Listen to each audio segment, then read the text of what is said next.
From very early on, even before we knew what it meant to be someone, a silent seed was planted in our minds. The idea that there was something wrong with us. It didn't need to be said outright. It was in the looks that compared us, in the silences that hurt us, in the demands that never stopped. We grew up trying to fix something that was never broken, just because we were made to believe we weren't good enough. You learned to hide, to mask pain with performance, to cover fear with smiles. Little by little, you forgot who you were before the world started shaping you with iron and expectations. But what if all this was just a lie? A lie so well told that you turned it into your identity. A lie that today keeps your potential in prison. Alfred Adler saw what few dared to say. The feeling of inferiority is learned, and therefore, it can be overcome. He didn't offer cheap comfort, he offered reconstruction, not to become some idealized version of yourself, but to return to the wholeness that was taken from you. In this video, we won't repeat catchy phrases or sell empty promises. We'll touch the root of the pain, expose the invisible system that convinced you you were small, and show you, step by step, how to reclaim your strength. Not by pretending perfection, but by bravely accepting your humanity. Because the moment you stop seeing yourself as a flaw, the world will start responding differently. Not because it has changed, but because you have. And that's what matters. The truth is simple. As long as you believe you are less than you are, the world will keep treating you as such. If you're ready to face the origin of the pain and reclaim the power that was always yours, stay with me. We're going to destroy the lie, rebuild your self-image, and this time, consciously. At the start of the 20th century, Alfred Adler, breaking with the more deterministic views of psychoanalysis, introduced one of the most powerful and dangerous concepts in psychology, the inferiority complex. For Adler, the feeling of inadequacy wasn't just a personal flaw or an isolated consequence of some people's lives. It was an inevitable part of the human experience. Every human from childhood faces their own smallness in the world. We are fragile, powerless, dependent. This initial feeling becomes the fertile ground where the inferiority complex can grow. A girl or boy, noticing their limitations, naturally feels something is missing. This feeling isn't destructive in itself. On the contrary, Adler believed this perception of inferiority could be the driving force for growth, for overcoming, for building great achievements. The strength that fuels great accomplishments comes from the awareness that we are not yet what we could be. The tension between who we are and who we could become feeds our desire to evolve. The problem is, this healthy drive is easily corrupted. That's where the real poison begins. When a girl or boy is constantly exposed to criticism, contempt, rejection, comparisons, and unattainable expectations, the feeling of inferiority stops being a stimulus for growth and turns into an open wound. A painful conviction that something in their essence is inadequate. It's not that they need to grow, they believe something in their nature is hopelessly wrong. Families often unconsciously plant these seeds by making disproportionate demands, comparing children to each other, or projecting their personal frustrations onto them. Phrases like, "Why can't you be like your brother?" or "You never do anything right," or even cold silence after a failed attempt, create a toxic narrative in a young person. I am less, I am not enough, not. Adler also observed that this feeling is reinforced in the school environment, where standardization and comparison are pillars of the system. The individual's uniqueness doesn't matter. What matters is how they fit into the cold metrics of academic performance.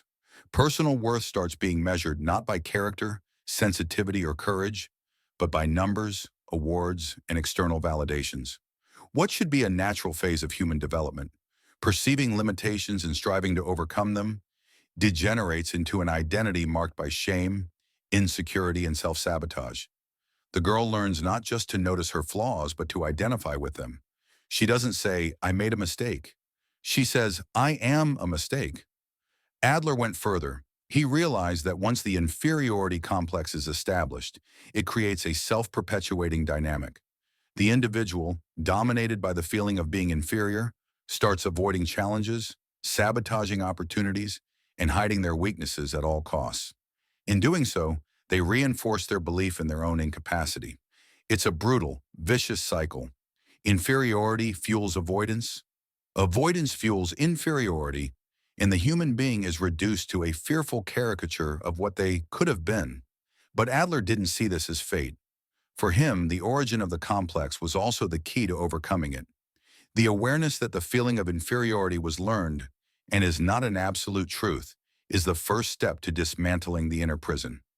So before moving to the next part, pause and reflect. What were you taught about who you are?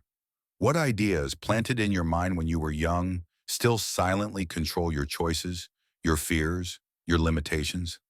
Because now that you understand how the inferiority complex was born in you, it's time to go deeper and see how the world you live in actively works every day to keep that feeling alive and even profits from it. If this content resonates with you, click the subscribe button and join the channel. Thank you for your support.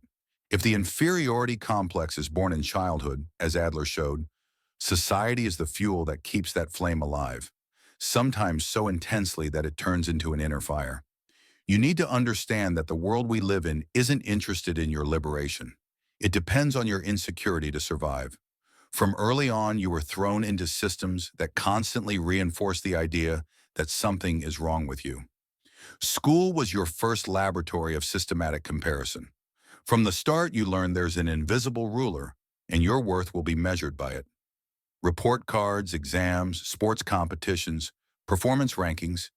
It doesn't matter your unique potential, your hidden talents, or your distinctive traits. Everything is reduced to numbers, positions, and trophies. Every small failure, every small victory of others is a silent reminder. You're not enough. Something is still missing. And that was just the beginning. The society you grew up in was shaped to exploit your insecurities as an economic resource. The media, which should expand your worldview, became a factory of unattainable standards. Advertisements, movies, social media, all feed the idea daily that there's an ideal model of success, beauty, happiness, and you're clearly far from it. The goal isn't to inform or inspire. The goal is to create desire, and desire comes from the feeling of lack. Every image, every ad, every influencer exists to reinforce the idea that to be worthy, to be seen, to be loved, you need to consume something, a product, a lifestyle, a new identity. Then comes the voracious market, offering solutions to problems it helped create. Feel inadequate? Buy new clothes. Feel insecure? Take a personal success course. Feel unhappy? Change your appearance. Companies don't just sell products. They sell the hope of acceptance. They sell the illusion that you can finally be enough if you consume what they offer. And when the promised relief doesn't come, because it never does, the cycle repeats. More dissatisfaction, more consumption, more control. The dynamic is as subtle as it is cruel. The culture of comparison becomes the norm. You're encouraged to measure yourself all the time. Social media amplifies this brutally. You don't just compare your body, your life, your achievements. You even compare how you feel pain, how you suffer, how you overcome. Nothing is truly yours anymore. Everything becomes a stage.